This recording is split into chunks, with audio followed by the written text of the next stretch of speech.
Saya seminggu terakhir ini kerja di Value Village, ya. Jadi seminggu ini ya, jadi 2 minggu yang lalu saya apply kerja. Kadang-kadang kalau lagi apply kerja saya sudah lupa apply kemana aja. Belasan, mungkin lebih dari 20. Hal yang baru adalah saya apply ke funeral home, ya. Jadi ada teman saya, nggak ada di sini, dia bilang orang kan mati setiap hari, jadi it's a good business. Oke, terus saya apply dan just sharing, saya apply yang paling ekstrim. Saya nggak mau jadi supirnya, nggak mau jadi asistennya, saya mau yang mandiin, gitu ya.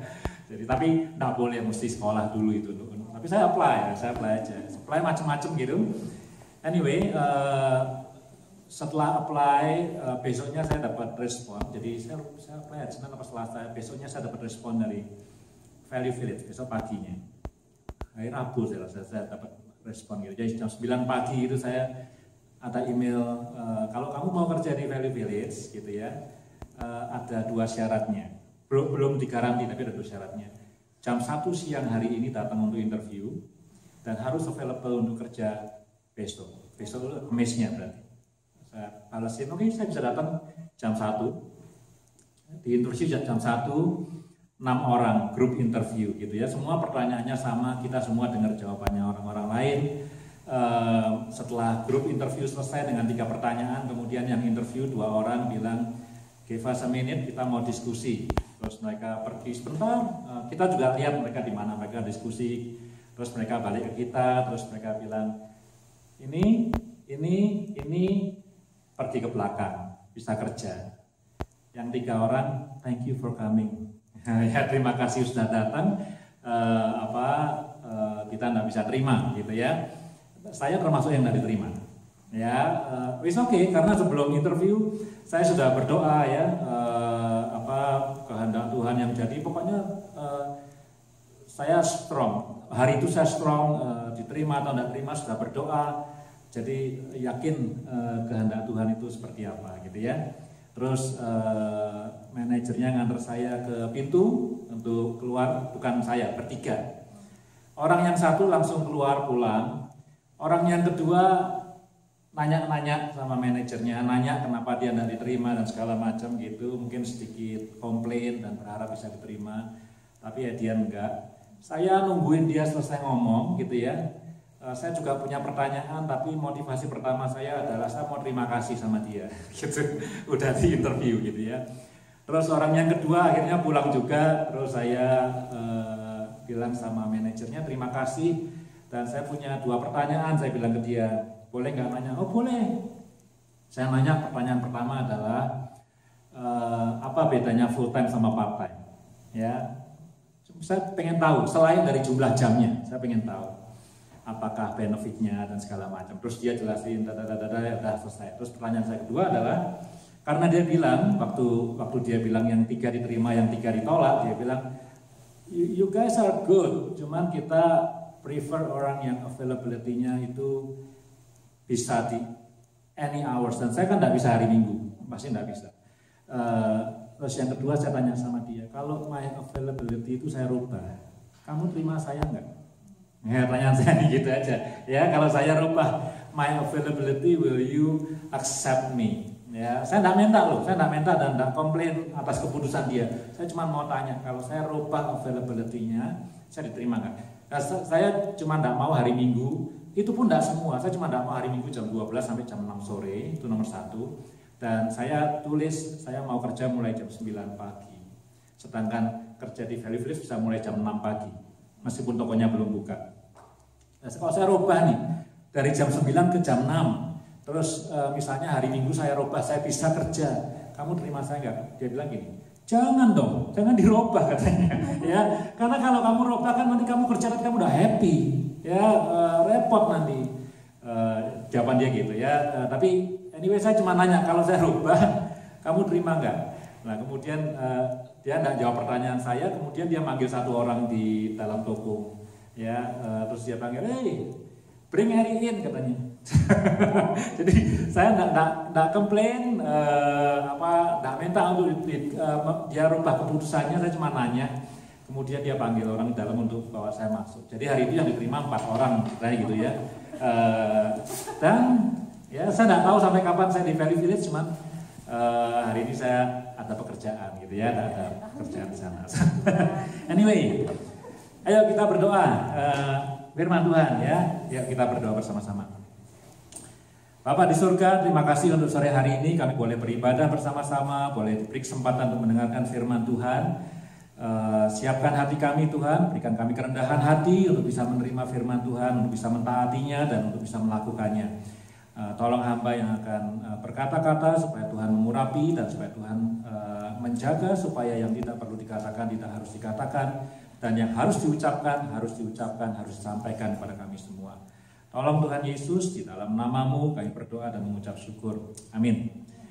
Saudara-saudara, mari kita lihat Injil Markus pasal yang ke-14, ayat 1 sampai ayat yang ke-11. Ya, Injil Markus ini adalah minggu pertama Lent. Ya, dan tadi kalau saudara lihat di flyernya, tema kita sama dengan seluruh kampus di House for All Nation, The Way to the Cross, gitu ya. Dan hari ini semua khotbah dari ayat yang sama, dari perikop yang sama. Injil Markus pasal yang ke-14 ayat 1 sampai yang ke-11. Hari raya Paskah dan hari raya roti tidak beragi akan mulai 2 hari lagi. Imam-imam kepala dan ahli-ahli Taurat mencari jalan untuk menangkap dan membunuh Yesus dengan tipu muslihat. Sebab mereka berkata, jangan pada waktu perayaan supaya jangan timbul keributan di antara rakyat. Jadi sudah ada maksud untuk membunuh Tuhan Yesus. Mereka sedang diskusi kapan baiknya waktunya untuk membunuh Tuhan Yesus. Tapi saya tidak akan banyak bicara dari 2 ayat itu. Saya akan bicara ayat ke-3 sampai ke-11. Ketika Yesus berada di Betania, di rumah Simon Sikusta, ya Simon Sikusta, dan sedang duduk makan, datanglah seorang perempuan, tidak ada namanya, membawa suatu buli-buli pualam berisi minyak narwastu murni yang mahal harganya. Setelah dipecahkannya leher buli-buli itu, dicurahkannya minyak itu ke atas kepala Yesus.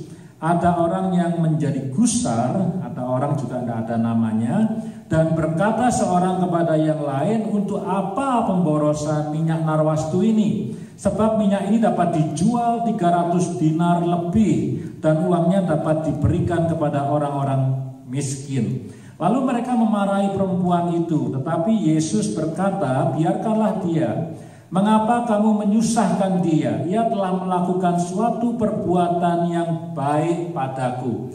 Kalau NIV itu using a better word, something beautiful, ya. Jadi bukan something good, tapi something beautiful, ya.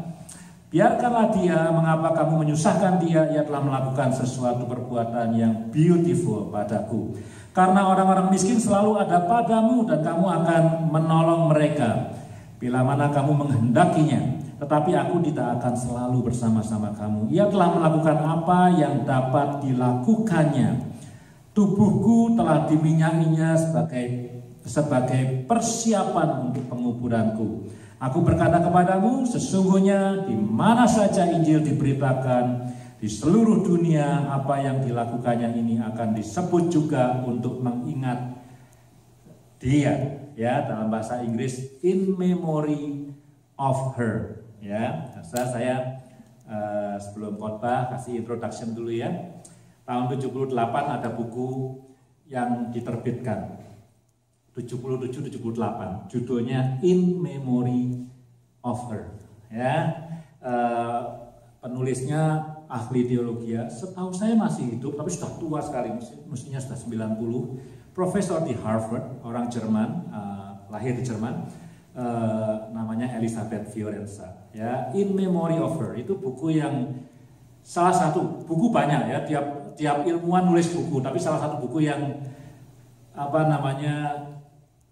hebat, change the game gitu ya. Ini buku yang critical in memory of her. Elizabeth Fiorenza ini bukan feminis, tapi dia teolog ya.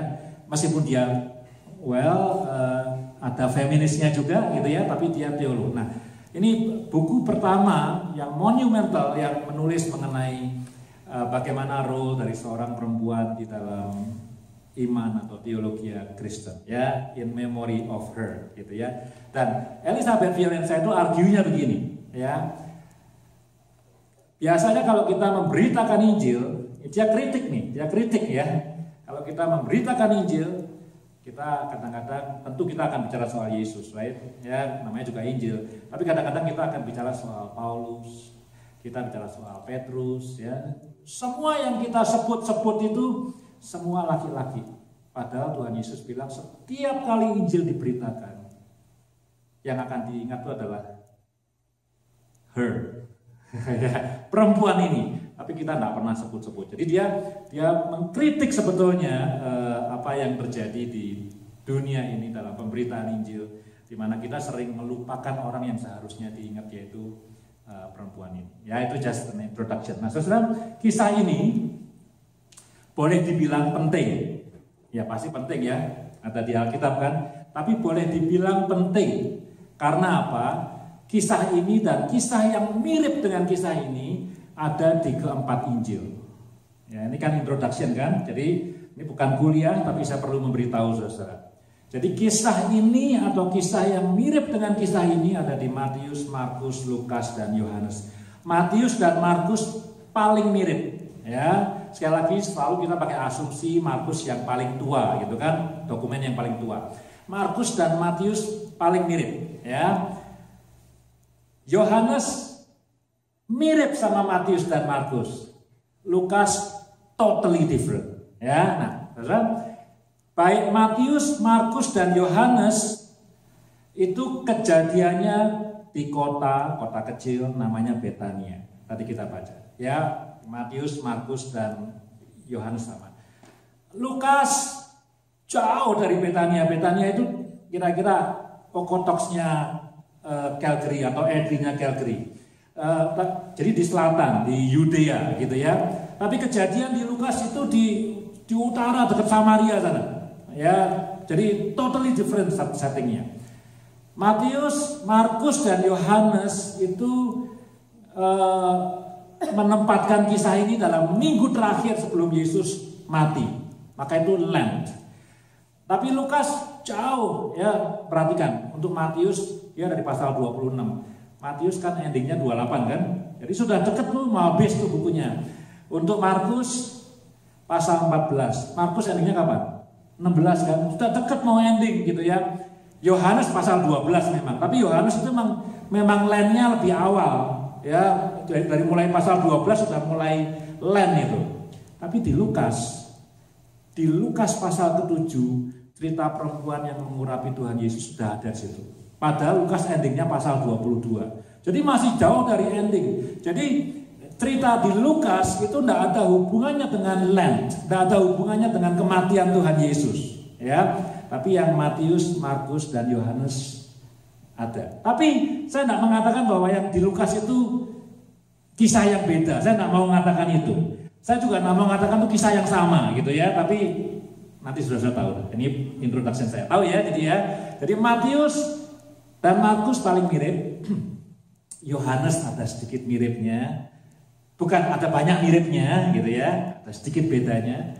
Lukas totally different. Tapi semua ceritanya Yesus diurapi dengan minyak narwastu atau dengan minyak yang mahal. Ya. Oke. Matius dan Markus kejadiannya di rumah orang namanya Simon yang sakit kusta. Matius dan Markus. Matius, Markus, Yohanes di Betania. Tapi Matius dan Markus mengatakan bahwa kejadian ini terjadi di rumah Simon orang sakit kusta. Yohanes mengatakan kejadian ini terjadi di rumah Maria, Marta dan Lazarus.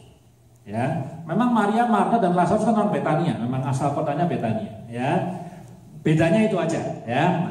Kemudian, bagaimana dengan Lukas? Nah, ini menarik nih.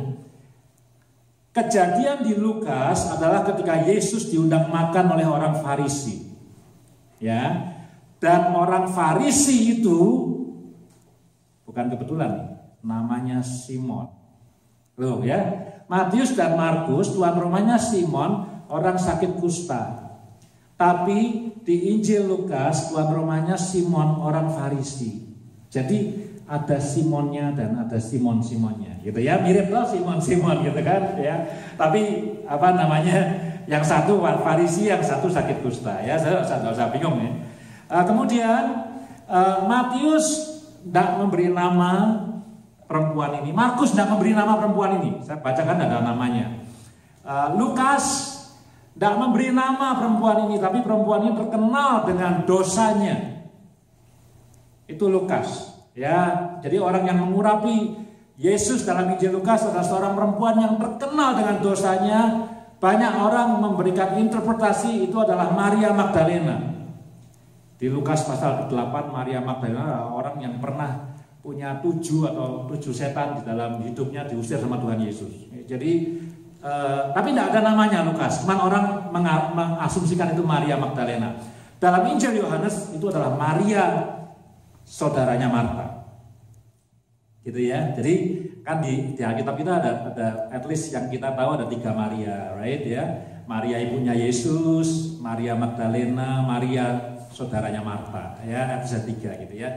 Nah, Injil Yohanes mengatakan itu Maria, pakai nama Maria saudaranya Marta, saudaranya Lazarus, gitu ya.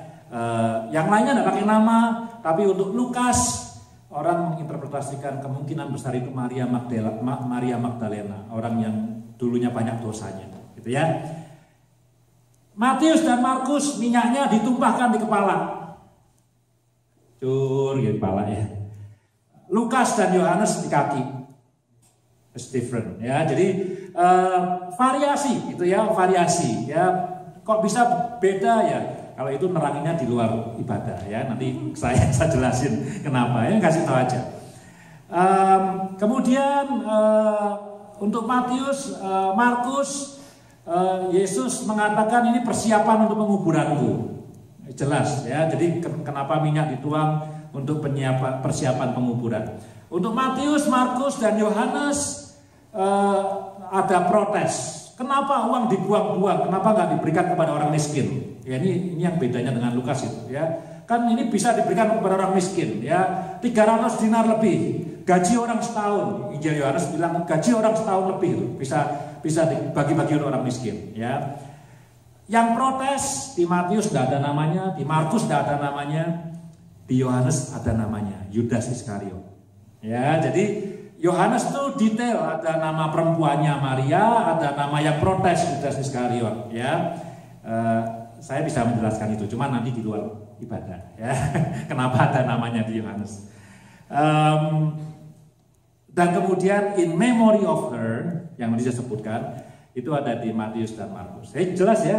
Jadi ini insiden Yesus diurapi dengan minyak yang mahal itu ada di Matius, ada di Markus, ada di Lukas, ada di Yohanes. Dan kita punya assumption Markus yang paling awal, yang paling to the point, yang paling tidak pakai banyak editing, gitu ya. Nah itu yang pertama. Nah sekarang kita lihat ya poinnya apa Injil Markus ini.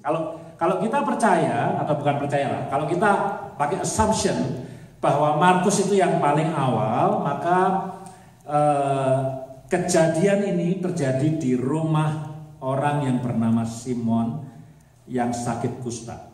Oke, ya, perhatikan ya, Simon yang sakit kusta. Karena dia sakit kusta artinya apa? Dia marginalized. Dia orang yang unclean. Ya, nggak boleh nyentuh sakit kusta. Kalau kita nyentuh orang sakit kusta, jadilah kita ikut kusta. Ya, dia unclean. Yang kedua, aktor utama dalam kisah ini adalah seorang perempuan. Perempuan tidak selalu unclean, cuman secondary aja. Ya, tidak selalu unclean. Perempuan bisa unclean kalau dia dalam period, dia unclean. Kalau kita sentuh dia atau duduk di kursinya dia sebelum ditahirkan, kita jadi unclean. Tapi tidak selalu unclean. Tapi dia secondary, dia kelasnya pada waktu itu di bawah laki-laki. Ya, jadi tuan rumahnya adalah orang yang unclean, Simon yang sakit kusta, atau barangkali Simon yang pernah sakit kusta mungkin sudah sembuh oleh Tuhan Yesus. Dan aktor utama lainnya adalah perempuan yang kelasnya tidak sama dengan laki-laki. Ya, itu kejadiannya gitu ya. Nah, perempuan ini siapapun dia, entah dia Maria, entah dia Maria Magdalena, kemungkinan bukan Maria Magdalena, mungkin lebih aman mengatakan dia Maria saudaranya Marta, karena kejadiannya di Betania, di kota Betania gitu ya. Siapapun perempuan ini, dia mengucurkan minyak yang mahal sekali, yang oleh Matius, Markus, dan Yohanes di-affirm 300 dinar, dan nilainya itu gaji orang setahun ya. Saya tidak tahu kalau misalnya kita gaji minimum berapa sebulan di sini. Hitung-hitung aja ya berapa ya. Udah ngawur aja deh 2.000 kira-kira gitu ya sebulan ya. Jadi kalau setahun kira-kira 24.000. Nggak tahu net atau apa gross 24.000 gitu ya. Wah, mahal juga itu minyak wangi ya. Hanya untuk ditumpahkan di atas kepala Tuhan Yesus dan tentu akan jatuh gitu ya. Jatuh dan kemudian ya ke lantai atau ke tanah dan kan tidak akan mungkin dikumpulkan lagi. Ya sudah terbuang saja begitu saja ya. Dan yang menarik saudara, yang mahal ini ditumpahkan oleh perempuan ini membuat orang-orang itu menjadi gusar dan menjadi marah. Karena mereka berpikir, kenapa tidak diberikan kepada orang miskin? Tetapi saudara, dalam Injil Yohanes, Yudas itu yang ngomong, kenapa tidak diberikan kepada orang miskin? Dikasih komentari sama Yohanes. Yudas mengatakan itu bukan karena dia cinta sama orang miskin, tapi karena dia sering mencuri uang. Kan dia bendahara tuh, Yesus sama bendaharanya Yudas tuh. Dia suka nyolong tuh. Jadi meskipun dia ngomong di mulutnya, kenapa tidak dikasih kepada orang miskin?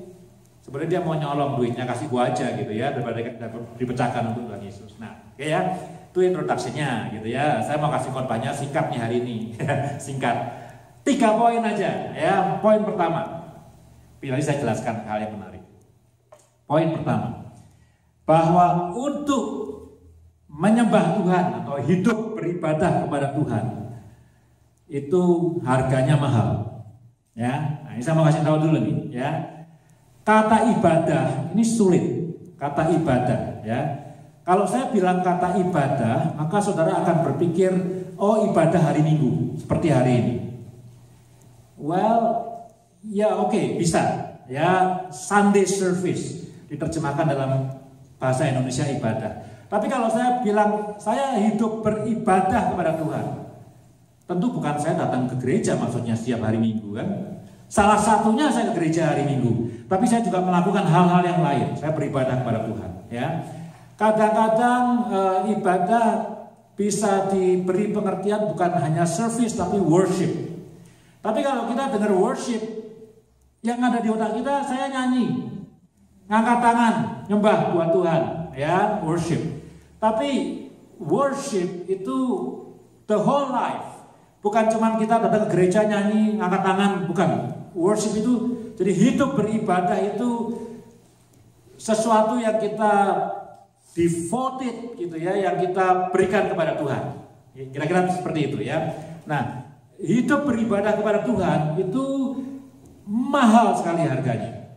Dalam kasus perempuan ini, dalam waktu yang mungkin less than an hour, mungkin cuma 10-15 menit, dia tumpahkan minyak yang harganya 300 dinar. Ya, jadi kalau kita selama ini hidup, ini refleksi ya, pertanyaan reflektif kepada kita semua ya. Kalau selama ini kita mengaku kita berhidup beribadah kepada Tuhan, dan kita belum membayar sesuatu yang mahal sekali, gitu ya, seperti yang disaksikan oleh perempuan ini, mungkin kita belum hidup beribadah untuk Tuhan.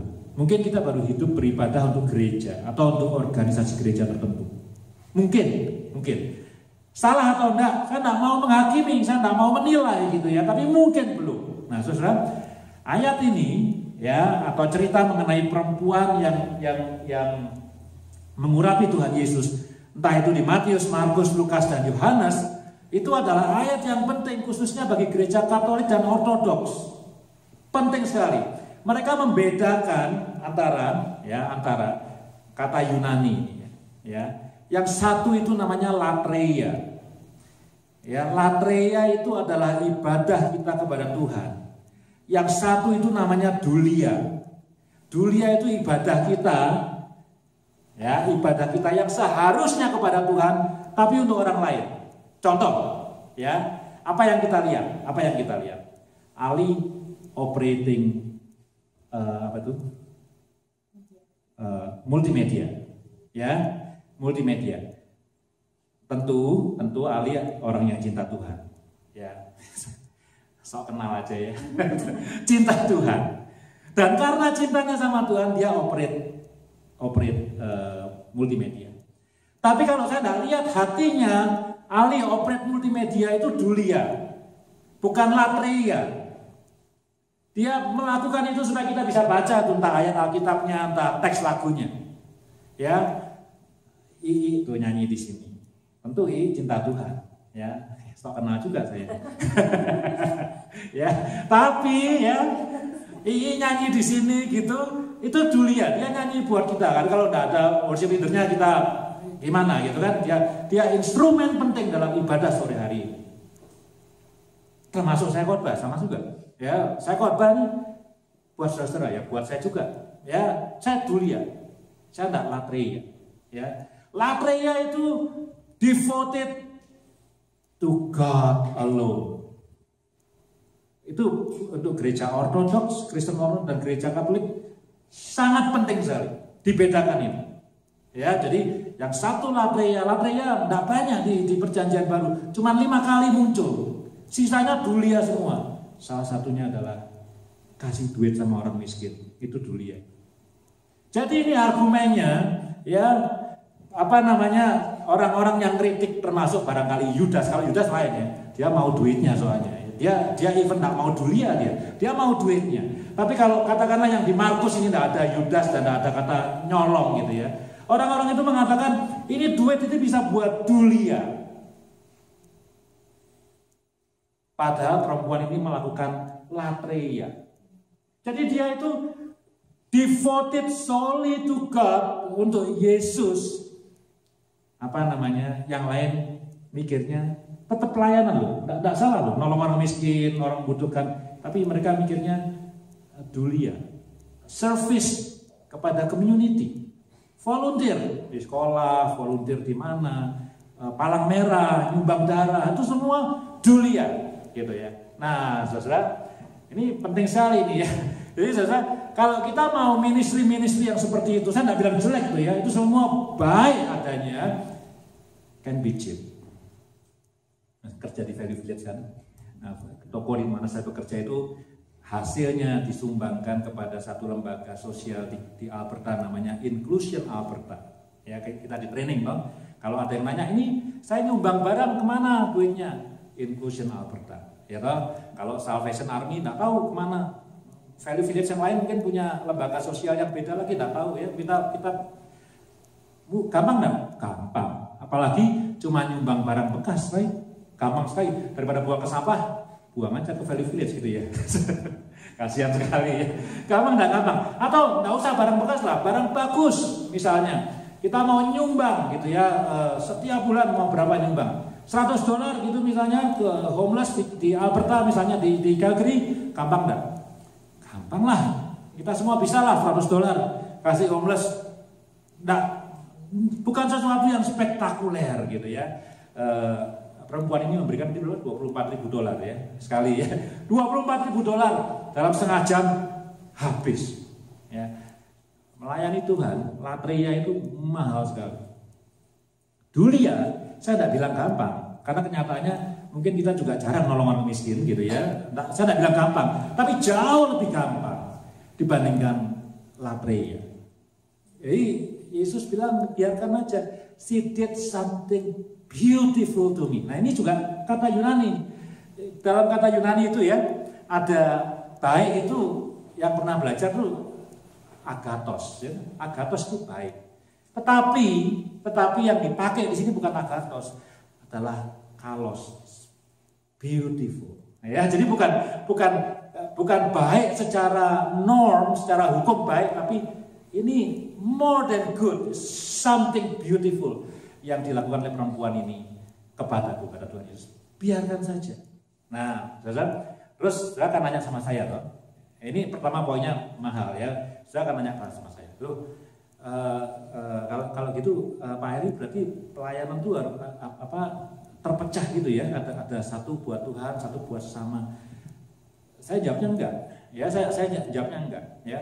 Tetapi ada pelayanan-pelayanan yang memang tujuannya itu, kalau lihat dari kisah ini, tujuannya itu ya hanya Yesus saja. Kan kecuali kalau minyaknya turun gitu ya dari kepalanya Tuhan Yesus, kemudian ditampung di mangkok-mangkok, kemudian dimasukin di kantong plastik, terus dijual lagi, ya itu lain lagi. Ini kan tidak ada assumption itu, minyaknya ya sudah jatuh dan kemudian hilang. Paling dikatakan bahwa kemudian ruangan itu wangi semerbak gara-gara di minyak sebotol itu ditumpahkan semua, gitu kan? Nah, saudara, tentu yang betul adalah dulia yang kita lakukan itu harusnya bersumber dari latreia kepada Tuhan. Saya suka dengan Mother Teresa, ya, karena di dalam sosok Mother Teresa itu ya, saya menemukan bagaimana dulia dan latreia itu united. Mother Teresa bilang apa? Terkenal sekali, ya. Setiap kali aku lihat kakinya orang yang sakit kusta, aku lihat kakinya Yesus. Itu penting sekali itu, ya. Jadi setiap kali aku lihat kakinya orang sakit kusta, aku lihat kakinya Yesus. Setiap kali aku nyisir rambutnya orang-orang homeless di Kalkuta itu, aku berasa nyisir rambutnya Tuhan Yesus. Setiap kali aku mandiin itu, Mother Teresa itu kalau orang yang sudah mati di pinggir jalan itu dimandiin sama dia. Nah, itu kayak kerja di funeral home tuh ya, dimandiin sama dia. Orang nanya, ngapain orang udah mati lu mandiin gitu kan? Dia bilang, aku mau dia mati in dignity.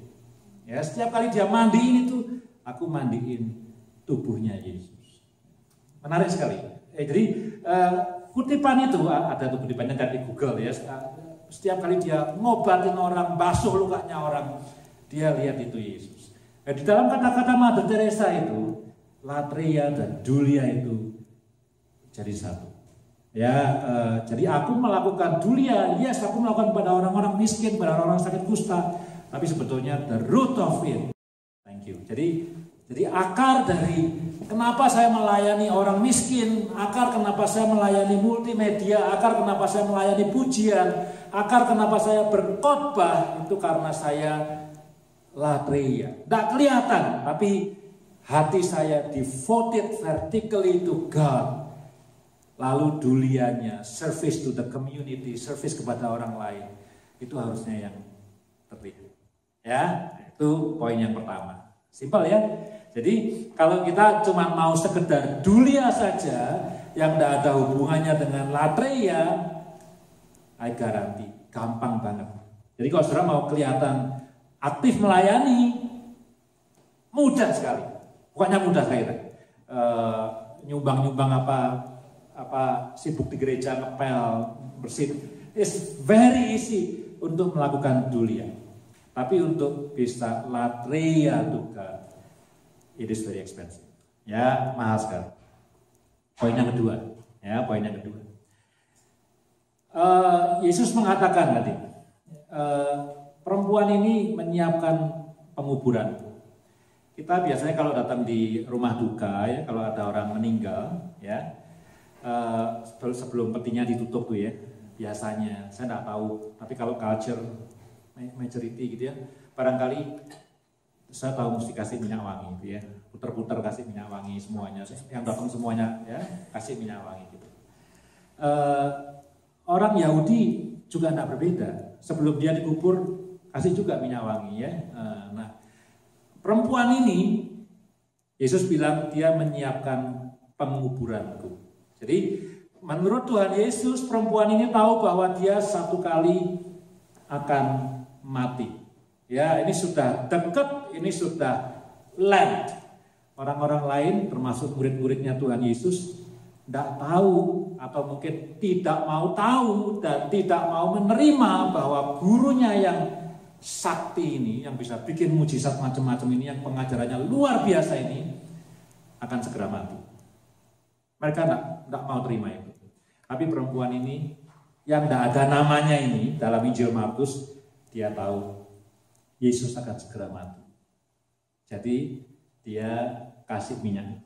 Ya itu poin yang kedua yang penting. Jadi banyak orang yang tidak mau terima bahwa Tuhan Yesus harus disalib. Tapi perempuan ini tahu Yesus akan disalib dan akan mati.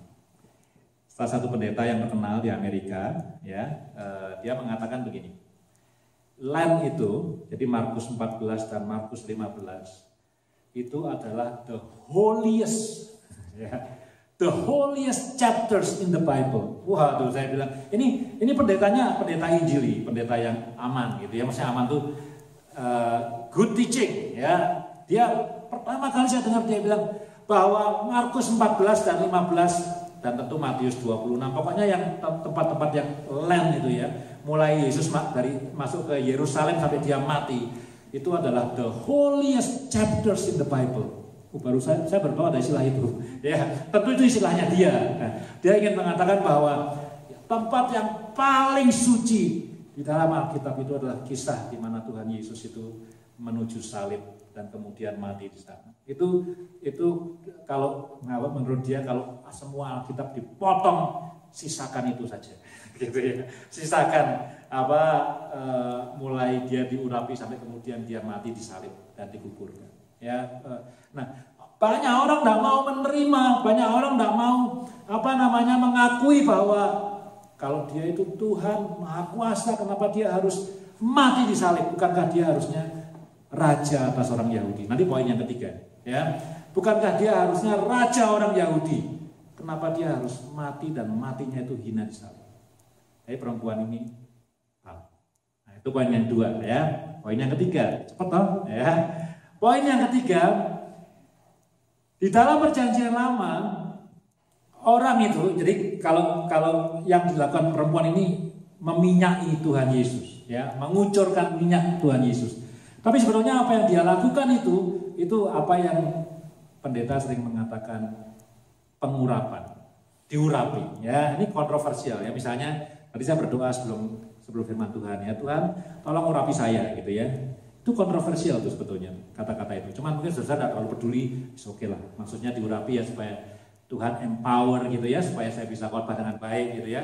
Tapi sebenarnya saya di Alkitab itu yang diurapi itu hanya raja, ya, hanya raja yang diurapi. Jadi tidak sembarang orang diurapi, raja Daud diurapi, ya. Jadi urapan itu datang kepada raja. Kalau Yesus diurapi, berarti orang yang mengurapi dia tahu bahwa dia adalah raja orang Yahudi. Dia adalah Mesias, karena Mesias itu artinya yang diurapi. Dia the king of the Jews. Yang dijanjikan, yang diurapi, keturunan Daud. Nah, ini saudara, ini menjadi penting sekali, ya. Jadi perempuan ini bukan hanya tahu bahwa Yesus akan mati, tapi bahwa yang akan mati ini adalah Mesias. And that is intisari dari Injil. Karena itu saudara, setiap kali Injil diberitakan, in memory of her. Orang Farisi tidak mau terima Yesus sebagai Mesias. Pemimpin agama menolak dia sebagai raja. Murid-muridnya mungkin juga ya, tapi juga tidak tahu, gitu ya. Tapi ada perempuan yang tidak ada namanya, tahu bahwa Yesus adalah Mesias, dan dia juga bisa menerima bahwa Mesias, raja yang diurapi ini, nanti akan mati disalibkan. Itu inti dari Injil. Ya, karenanya apa? Setiap kali Injil diberitakan, perempuan ini harusnya diingat. Jangan ingat Paulus, jangan ingat Petrus, ingat perempuan ini. Oh, Petrus, Yesus bilang mau mati, diapain? Ditarik bahunya. Sekali-kali tidak akan terjadi. Itu Petrus bilang begitu. Jadi ya saya bukan bilang Petrus tidak baik, bukan ya. Petrus murid Tuhan Yesus, mungkin pemimpin dari murid Tuhan Yesus, tapi he couldn't accept bahwa gurunya itu akan mati disalib. Ya kalau kita mau ngomong pada waktu itu, dia tidak tahu the gospel. Gospel itu adalah Kristus mati disalib nanti. Perempuan ini, bahkan yang tidak ada namanya ini di Injil Markus, dia bisa ngerti itu. Jadi setiap kali Injil diberitakan, jangan ingat Petrus dan Markus dan Andreas dan yang lain-lain. Ingatlah perempuan ini karena dia di zaman di mana orang-orang tidak bisa menerima itu, dia sudah menerima itu. Nah repotnya, tadi saya kasih pengantar. Repotnya adalah ya pengakuan ini dibuat oleh seorang perempuan. Saya bilang tadi ya, the secondary. Di rumah orang sakit kusta lagi. Ini repotnya. Jadi apa namanya sudah jadi bukan keluar dari mulutnya Petrus, bukan keluar dari mulutnya Andreas atau mulutnya Yohanes, keluar dari mulutnya seorang perempuan, tidak diberi nama oleh Markus, terjadi di rumah orang sakit kusta. Jadi ini apa namanya subversif, tahu subversif ya? Ini sesuatu pelanggaran yang kalau bagi ahli Taurat, bagi pemimpin agama, wah ini tinggal tunggu waktu lagi ayat 1 dan 2 kita mesti bunuh orang ini. Ya kalau misalnya yang ngomong ahli Taurat di dalam bait suci, Yesus adalah Mesias, dia akan mati disalib, no problem. Tapi karena yang ngomong adalah seorang perempuan di rumah orang yang unclean atau pernah unclean, Simon sakit kusta, perkataan ini menjadi subversif. Jadi ahli Taurat dan orang-orang Farisi semakin panas hatinya. Orang ini sudah pasti harus dibunuh. Tidak bisa diteruskan yang seperti ini. Ya, saudara ya, kisah ini menarik. Nah, saudara, kalau saya boleh ulangi nih ya dari poin-poinnya ya. Yang penting, ini yang penting nomor 1 buat kita semua. Poin kedua dan poin ketiga itu the truth, teori ya atau teologi barangkali. Tapi poin pertama ini penting, bahwa latria itu mahal sekali. Ya, devotion kepada Tuhan, ya, service kepada Tuhan, worship kepada Tuhan, hidup beribadah kepada Tuhan itu mahal. Kita cuma bisa menggambarkan saja, mungkin dengan mengangkat tangan, mungkin dengan menangis, mungkin dengan memberikan uang kepada orang miskin, mungkin dengan menolong orang, mungkin dengan operating multimedia, mungkin dengan khotbah ya, itu semua adalah duli. Saya tidak bilang itu gampang loh, ya, saya tidak bilang itu gampang, tapi itu tidak semahal latria. Ya, jadi sesuai yang mengaku banyak, bukan mengaku lah ya. Kita yang merasa sudah melayani begitu banyak, ini hari kita dipanggil untuk melakukan refleksi. Ya, apakah semua yang kita lakukan itu community service, mendoakan orang lain, memimpin pujian, menolong homeless dan segala macam yang kita lakukan di luar sana kepada sesama kita, apakah itu dilandasi oleh cinta kasih kita kepada Tuhan, ibadah kita kepada Tuhan, atau kita masih hidup dalam dua dunia? Oke. Satu, aku mau beribadah kepada Tuhan sendiri, vertikal. Satu, aku mau beribadah, atau bukan beribadah, tapi aku mau doing social, horizontal, gitu ya. Kalau itu yang terjadi, saya akan garanti. Mungkin kita banyak melakukan yang horizontal, tapi nggak tahu yang vertikal seperti apa. Ya, itu coba, itu very practical pertanyaan refleksi kepada kita. Apa yang sungguh-sungguh kita sudah lakukan untuk Tuhan? Ya, itu yang pertama. Yang kedua, sekali lagi, perempuan ini extraordinary. Kenapa? Karena dia tahu bahwa Tuhan Yesus akan mati. Petrus tidak mau terima itu. Tuhan, sekali-kali tidak akan terjadi padamu. Yesus bilang apa? Bukan kamu yang ngomong itu, setan yang ngomong itu. Ya. Dan yang terakhir, perempuan ini tahu bahwa Yesus adalah the King of the Jews, Raja orang Yahudi. Maka itu dia deserve untuk pengurapan. Luar biasa ya. Amazing. Nah, saudara, sekarang saya nutupnya, saya mau ke ayat yang tadi saya bilang beda, Lukas pasal 7. Ya, yang saya bilang kan Matius, Markus sama, Yohanes agak sama, Lukas paling beda. Nah, Lukas waktu perempuan itu numpahkan minyak wangi di kakinya, di Lukas dan Yohanes dia pakai rambutnya untuk ngusap. Jadi rambutnya mesti panjang. Nggak bisa gajiin. Rambutnya pendek susah ngusapnya ya. Rambutnya ini masih panjang ya untuk bisa ngusap kakinya Tuhan Yesus. Lalu orang-orang itu ngedumel ngomongnya gini. Kalau dia adalah seorang nabi, maksudnya kalau Yesus seorang nabi, pasti dia tahu siapa perempuan ini. Maksudnya ini perempuan yang banyak dosanya. Dan kalau dia tahu, ini naturally, kalau dia tahu ini perempuan banyak dosanya, dia pasti akan tendang ke perempuannya, ceder gitu supaya jangan ngusap-ngusap kakinya gitu kan, ya. Kenapa? Ya. Again, kalau kita mau ngomong soal clean dan unclean, itu satu reason. Tapi reason yang lain adalah apa? Wah, jangan-jangan nanti orang berpikir aku punya affair sama perempuan ini. Ini perempuan yang terkenal banyak dosanya di kota itu. Sekarang dia musap-musap kaki saya pakai rambutnya, showing affection. Wah, nanti orang bilang, you punya skandal. Ya, nah, Yesus tahu pikiran mereka kan.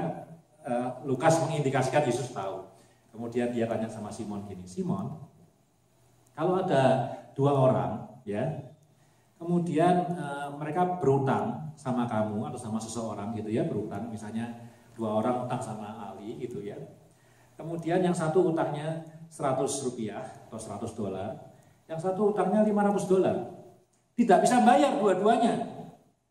Kemudian karena Ali kasihan sama kedua orang itu, dia bilang, sudahlah ya, anggap aja lunas, kamu tidak usah bayar.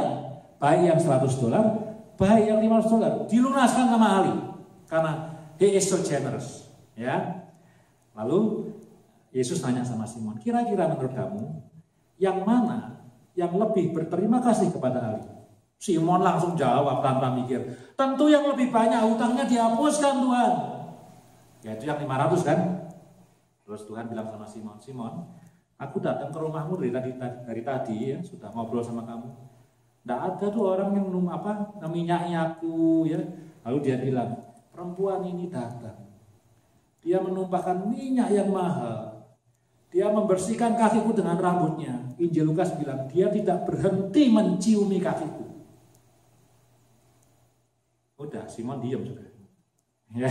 Ya, karena perempuan ini doing latreanya itu luar biasa. Jadi, in other words gitu ya. Dan kemudian setelah ngomong itu, Yesus bilang, perempuan, go in peace, dosamu diampuni. Orang ngomong lagi, siapakah orang ini kok bisa mengampuni dosa? Gitu ya. Orang tanya lagi, siapa orang ini kok bisa mengampuni dosa orang? Ya, itu zaman-zaman awal. Maka itu Lukas menempatkan dia di pasal yang ke-7. Tapi saudara, pertanyaan itu menjadi penting sekali, pertanyaan kepada Simon itu. Orang yang bisa berbuat banyak latreia, itu orang yang tahu betul betapa besarnya pengorbanan Tuhan Yesus kepada dia. Dia tadi kalau bandingkan Ali tadi, wah, dia sudah membebaskan utangku 500 dolar. Jadi aku mau sungguh-sungguh buat dia gitu ya. Tapi kalau misalnya orang yang dihapuskan utangnya cuma utang 100 dolar, mungkin dia bilang, 100 dolar ya. Saya kerja 7 jam juga bisa ganti Ali nanti. Gampang lah ya, tidak terlalu dihargai gitu ya. Jadi hidupnya ya biasa-biasa saja. Nah, kenapa saya mau nutup ini? Sebentar kita akan perjamuan kudus. Ya, kita akan perjamuan kudus. Kita akan diingatkan kembali akan betapa besar pengorbanan Tuhan Yesus di kayu salib untuk kita. Ya. Nah, saya mau mengajak kita hari ini berpikir dua hal. Hal yang pertama, berpikir tentang diri kita sendiri. Ya, berpikir seburuk apakah kita ini sehingga Tuhan perlu menolong kita supaya kita bisa diselamatkan. Itu pikiran pertama. Ya, kalau saudara berkata, I'm not that bad, ya, misalnya lah ya, I'm not that bad, actually ya. Sebetulnya kalau ngomong I'm not that bad, sebetulnya tanpa darah Yesus aku juga I'm okay, ya. Kita perlu bertobat, ya. Tentu kita perlu bertobat. Ya, tapi saya mengajak kita untuk reflektif hari ini, mengambil waktu dalam mengambil perjamuan kudus. Siapakah saya? Ya, siapakah saya? Kenapa saya perlu darah Yesus? Kenapa Yesus sampai mesti mati buat saya? Ini pasti utang saya bukan cuma $500 ini. Ini utang yang enggak mungkin bisa dibayar. Even kalau saya jual rumah saya, kalau saya kerja rodi, tak akan bisa bayar utang ini. Jadi ini perjamuan kudus adalah waktu yang baik untuk berpikir reflektif. Siapakah saya? Gitu ya. Ya, terutama siapakah saya sebelum ditebus oleh Tuhan Yesus. Ya. Nomor 2, tentu kita berpikir seberapa besar pengorbanan yang diberikan Tuhan untuk menyelamatkan hidup kita. Ya, 2 pertanyaan itu. Ya, kalau kita bisa menjawab dengan tepat 2 pertanyaan itu, saya jamin. Wah, ini saya jamin ya. Bukan jamin akan diberkati, bukan. Tapi hidup kita akan berubah dalam hal apa? Kita akan melakukan latreia. Ya, ibadah kita kepada Tuhan akan jadi sesuatu yang seperti perempuan ini. Ya, saya tidak bilang kalau sudah sering menolong orang miskin, suka memberikan community service itu hal yang buruk, enggak. Tapi akan terjadi seperti yang dalam Lukas pasal ke-7 itu. Ya, ada 2 orang punya hutang. Yang mana yang lebih berterima kasih? Tentu yang lebih banyak hutangnya dihapuskan. Dia akan berterima kasih. Kalau kita tahu siapa kita dan kita tahu betapa besar pengorbanan Tuhan Yesus untuk hidup kita, maka ibadah kita kepada Tuhan, hidup kita kepada Tuhan juga akan totally change. Oke, mari kita berdoa. Mungkin ada lagu ya, bisa sambil ke depannya. Yuk kita berdoa. Bapak di surga, terima kasih untuk firman-Mu pada sore hari ini Tuhan. Terima kasih Tuhan karena Engkau mengingatkan kami akan betapa besar pengorbanan-Mu pada kami. Untuk menyelamatkan hidup kami.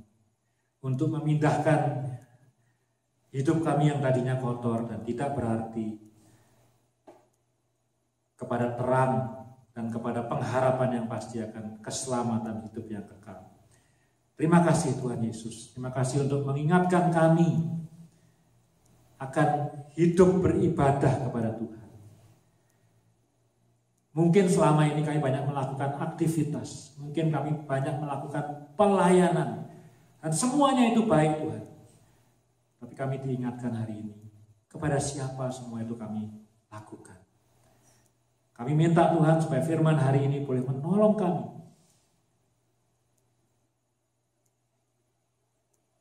Supaya semua yang kami lakukan, entah itu pelayanan gereja, pelayanan di luar gereja, sumbernya adalah ucapan terima kasih kami kepada Engkau yang telah menghapuskan hutang yang seharusnya kami bayar. Terima kasih Tuhan Yesus. Terima kasih. Di dalam nama-Mu kami berdoa dan mengucap syukur. Amin.